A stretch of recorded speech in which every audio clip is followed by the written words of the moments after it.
सांगलीचा आग्रह ठाकरे गटाने लावून धरलेला होता। मिरजमधल्या सभेत चंद्रहार पाटील यांची उमेदवारी उद्धव ठाकरेंनी जाहीर सुद्धा केलेली होती।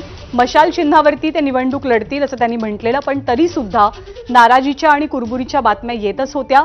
त्यामुळे उत्सुकता होती की सांगलीमध्ये नेमकं काय होतंय। विनायक राऊत आपल्या सोबत आहेत। विनायक राऊतजी, तुमचंही अभिनंदन। पुन्हा एकदा पक्षाने विश्वास दाखवलाय, संधी मिळते लोकसभेसाठी। काय प्रतिक्रिया आत्ताच्या या आधीवरती, पहिली प्रतिक्रिया? पक्षप्रमुख माननीय उद्धव ठाकरे साहेबांनी पुन्हा एकदा या लोकसभेच्या निवडणुकीकरता मला संधी प्राप्त करून दिली, त्याबद्दल मी मनापासून त्यांचे आभार व्यक्त करतो। माननीय आदित्यजी ठाकरे यांचे सुद्धा मनापासून आभार। आणि पहिल्या यादीमध्ये प्रसिद्ध झालेली जी नावं आहेत, नक्कीच अत्यंत विचारपूर्वक निवडून येणाऱ्या त्या जे कार्यकर्ते आहेत, सक्षम पदाधिकारी आहेत, त्यांना ती उमेदवारी दिलेली आहे।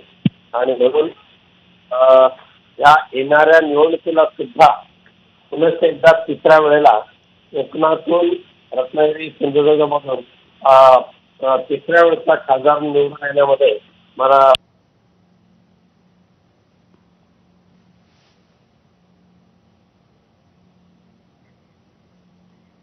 विनायकरावजी, आपला आवाज पोहोचत नाहीये आमच्यापर्यंत, काहीतरी तांत्रिक अडचण असावी। जर तुमच्यापर्यंत आवाज पोहोचत असेल तर तुमचं म्हणणं पूर्ण कराल।